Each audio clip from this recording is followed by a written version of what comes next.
Hello and welcome to Lunchtime Politics. Today I am Bukola Koka. First, the headlines.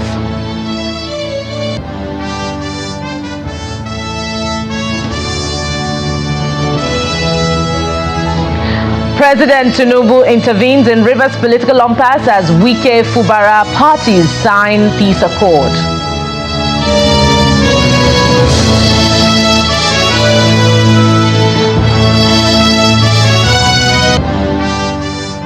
Ondo State government denies freezing local government accounts.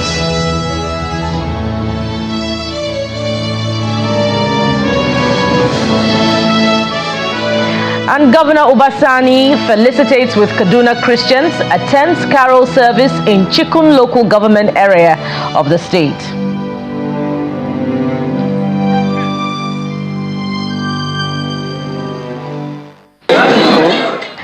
Thank you for staying tuned, and we're reaching you live from Channels Television's global headquarters here in Lagos. And as we start off, the political standoff between Governor Siminalayi Fubara and his predecessor, current Minister of the FCT, Nyesom Wike in Rivers State, may have just been put to rest with the intervention of President Bola Tinubu.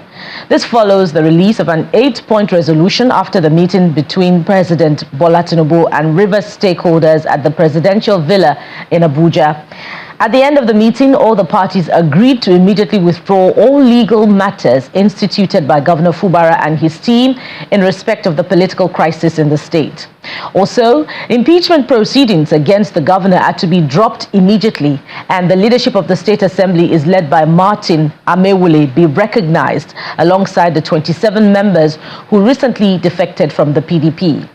Other resolutions include the reinstatement of payment of remuneration and benefits of all members of the State Assembly, while the lawmakers will be free to choose where to sit for their legislative business without interference from the executive arm of government.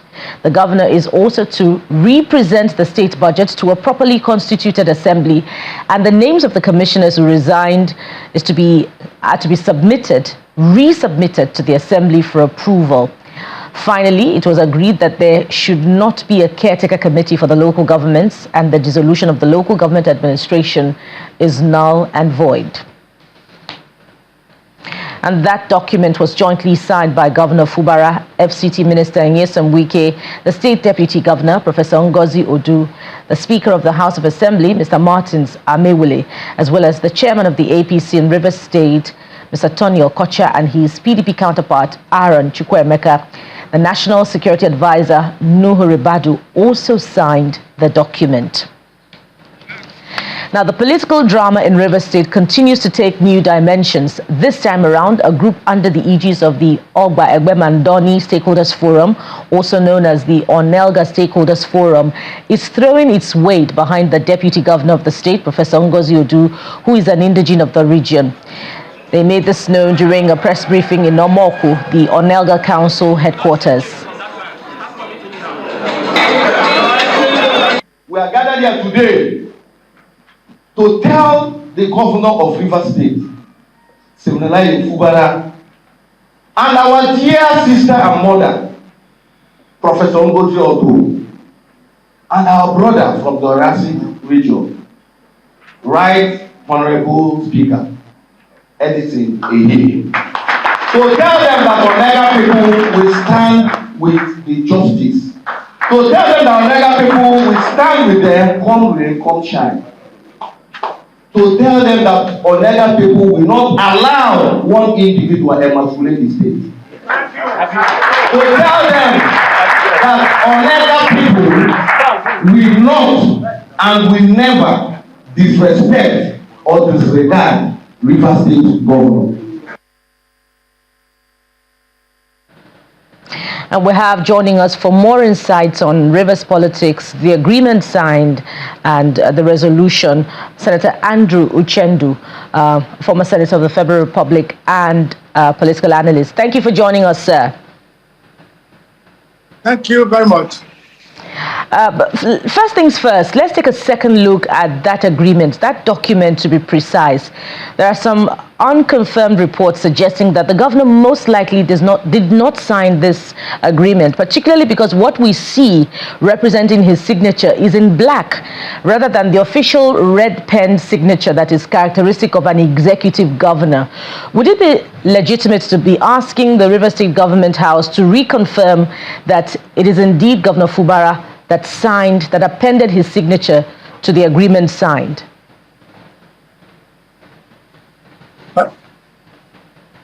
Thank you very much. I am really at a loss, and I find it difficult to confirm that His Excellency Sim Fubara signed that document. From what we know, before now, Mr. President, in his wisdom, decided to intervene in a matter like that.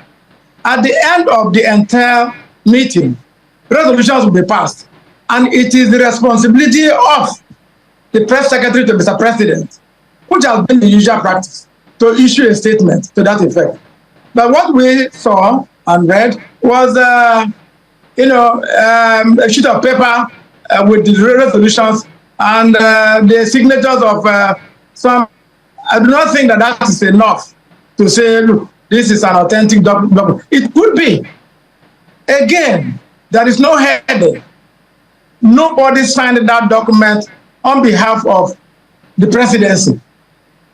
So this is not the usual practice. It's not what we are used to knowing.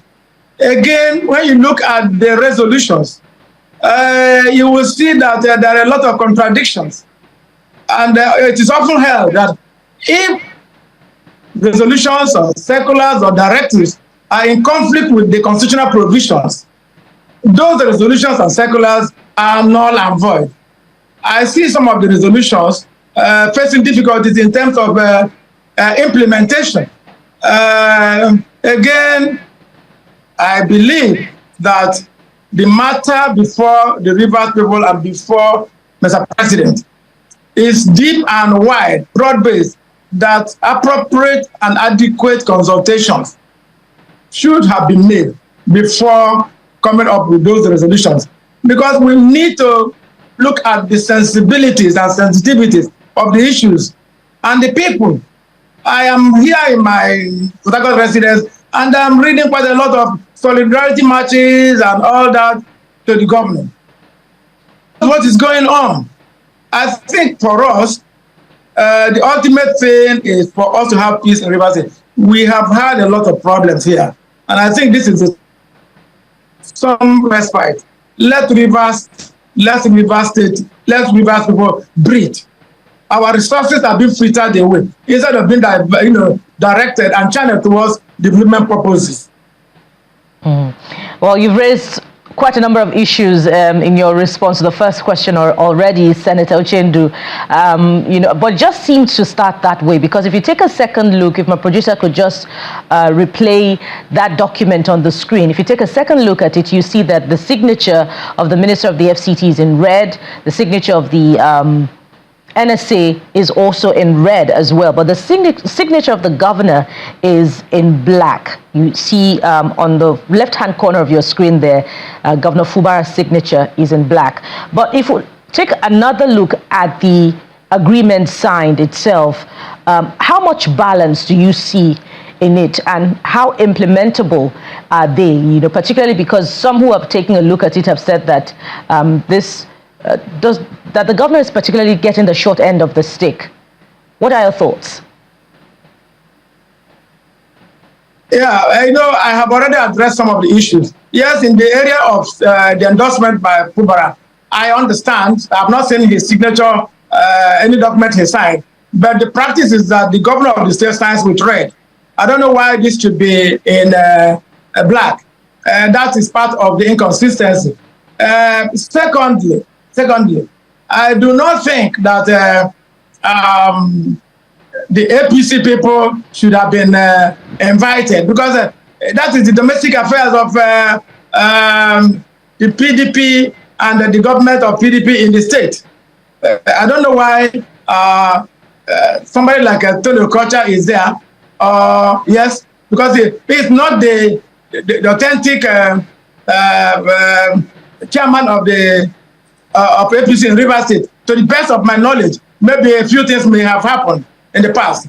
Having said that, I had earlier also pointed out that some of the decisions, resolution may be difficult to be implemented because they will require constitutional amendments. And we're practicing constitutional democracy. Why would lawmakers who, on their own, decided to defect to APC now be asked by mere resolution to go back to PDP? Have they complied with the requirements of the party's constitution or the constitution of the Federal Republic of Nigeria as amended? A number of inconsistencies are there. And I think definitely the implementation of those resolutions will be difficult. It will require some judicial pronouncements here and there and some constitutional amendment. And that creates a lot of hurdles on the way. Perhaps it is on the strength of that, part of the agreement that the lawmakers, that the parties are being asked to recognize the Amewule-led faction. Should it have been more specific that they should return to the APC? And perhaps is that why the APC has been invited to also be a part of the meeting and sign the agreement? We cannot impute that into the resolution because it's not expressly still stated. It's not so expressly stated. As far as from what I heard, the chairman of APC in Rivers State, Chief Emeka Beke, said, he says that he does not know them in APC because he is the congressionally elected chairman of the party.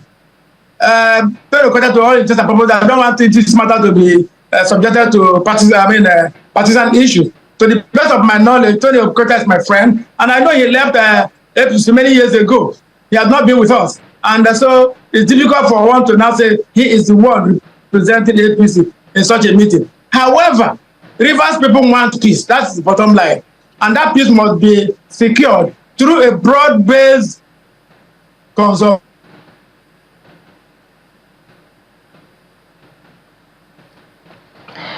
Senator Uchendu, I was going to ask if you see the governor, implementing these agreements in the coming days, but it appears as if we've lost connection through to Senator Uchendu, former senator who represented Rivers East at the National Assembly. We want to thank you very much for your time and contributions on the program. We'll return to that subsequently. In the meantime, the Independent National Electoral Commission, INEC, is gearing up for the conduct of another round of elections in 34 constituencies across the country in February next year. Chairman of INEC, Professor Mahmood Yakubu, stated this at a meeting with leaders of political parties in Abuja, where he briefed politicians that the commission is preparing to conduct rerun and by-elections owing to court orders, death, and in some other cases, resignation of elected state and National Assembly members.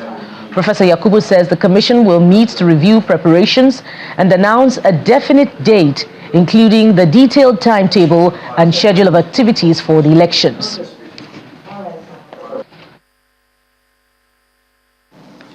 The purpose of this meeting is to brief party leaders on the Commission's preparations for the forthcoming elections to be held early in the new year. The elections are in two categories. First, the election petition appeal tribunals set up in the aftermath of the 2023 general election gradually wind up their proceedings, and as they do so, the Commission is required to conduct rerun elections in some constituencies by court order. Secondly, the Commission is also required to conduct by-elections to fill vacancies arising from the death or resignation of members of the National and State Houses of Assembly. So far, the election petition appeal tribunals have ordered the Commission to conduct rerun elections in 34 constituencies, made up of 1 senatorial district, 11 federal constituencies, and 22 state assembly constituencies. The Commission is looking at the first week of February 2024 that is in just a little over 1 month, to conduct both the rerun and by-elections. At the end of this consultative meeting, the Commission will meet to review preparations and announce a definite date, including the detailed timetable and schedule of activities for the elections. And still to come on Lunchtime Politics. Politics from the subnationals as Ondo State government dismisses reports of the freezing of local government accounts. We'll have that after this time out. Join us again.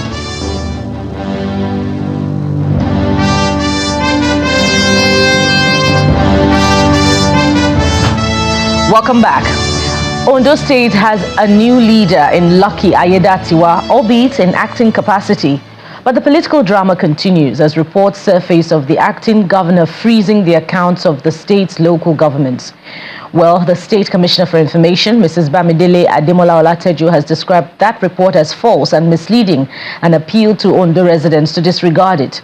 According to her, quote, at no time has the acting governor or any functionary of the state put a freeze on local government accounts or ordered any closure. This information is fake and baseless.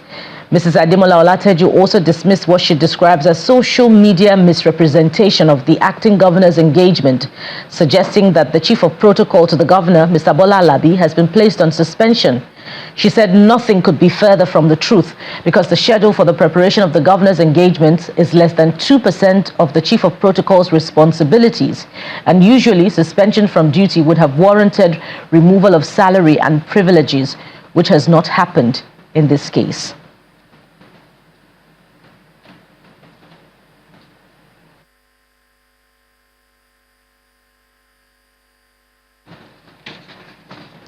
And we have joining us more on Ondo politics, particularly governance, since Lucky Ayedatiwa took over in acting capacity. Mr. Bola Obano, welcome to the program. Mr. Abiola, welcome to the program. Oh, okay. Yeah, thank you for joining us. Yeah, thank you. Good afternoon. Yes, it appears that the dust raised over the state of affairs at the Alagbaka government house is yet to totally settle, despite the handover of power. Are you surprised that even after the president's intervention, that's handing over to the deputy, the ship of governance is still floundering?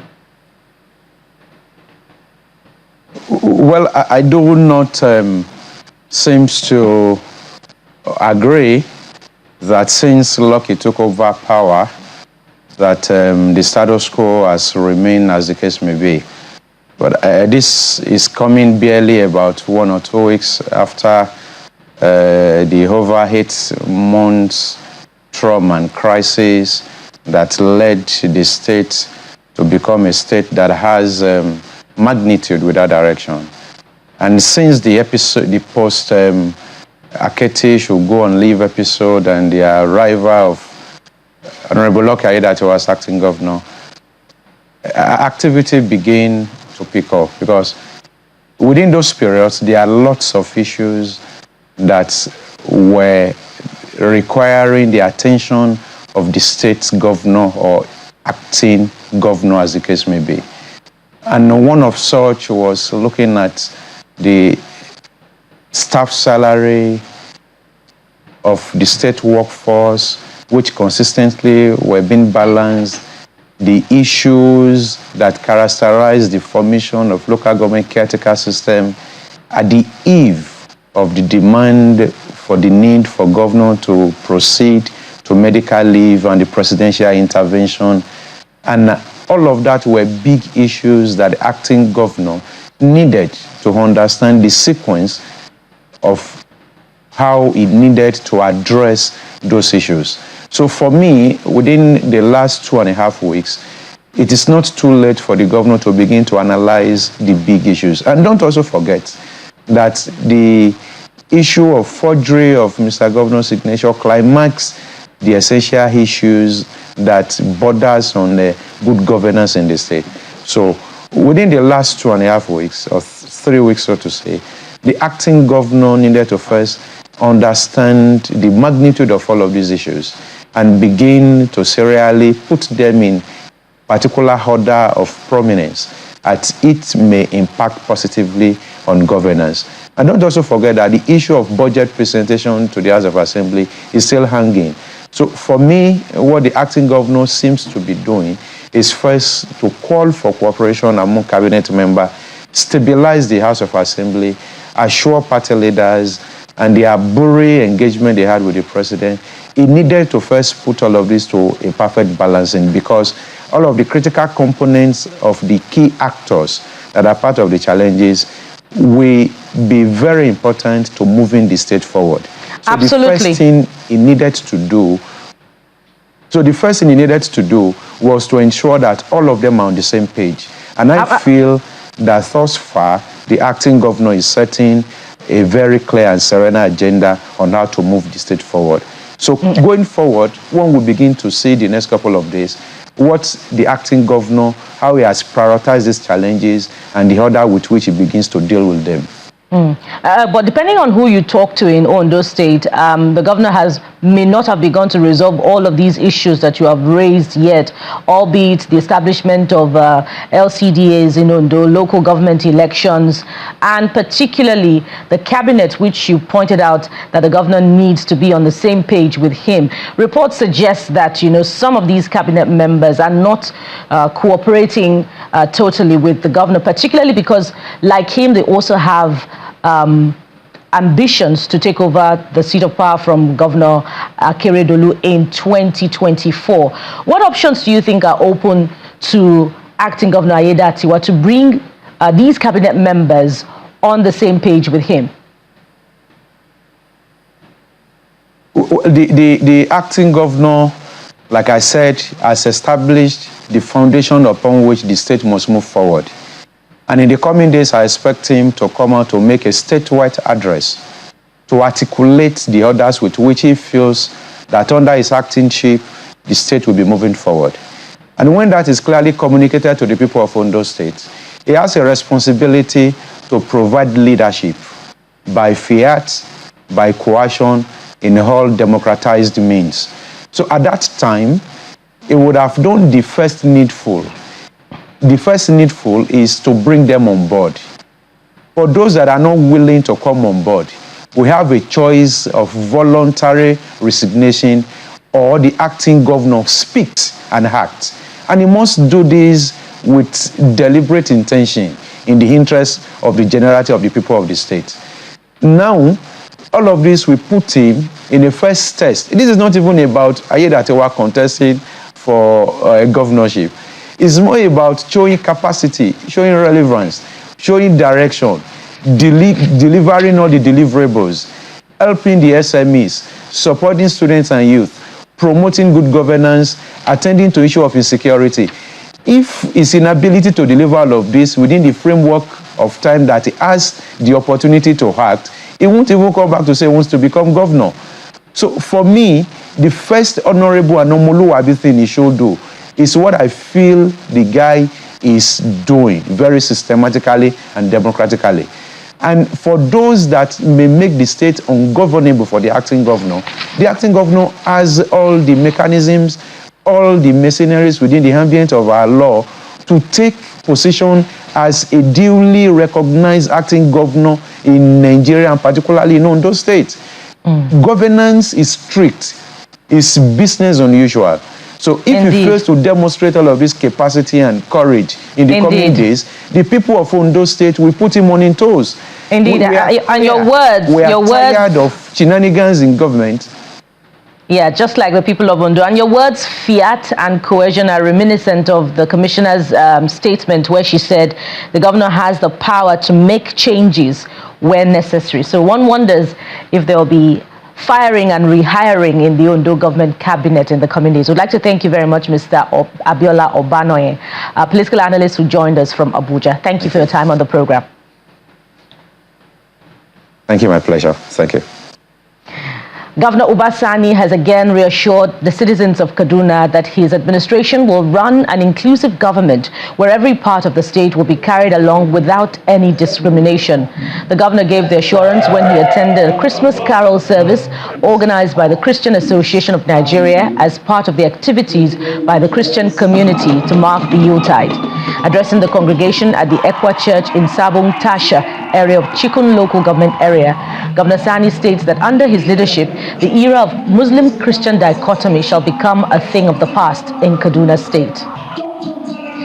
We try as much as possible to carry everyone along. So when I was invited for the Christmas Carol celebration, I came in because when I was young, we used to participate in such kind of activities. When my father usually encouraged me to attend all the Christmas Carol when I was coming on, because of the family that was largely part a Muslim, and most of our family friends are Christians. So for me, there's nothing new here.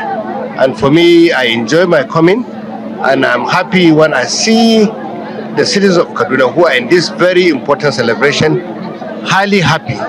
They are really, really confident that Kaduna State government will certainly carry everyone along, and we'll try, like I told them, take development to every part of Kaduna State.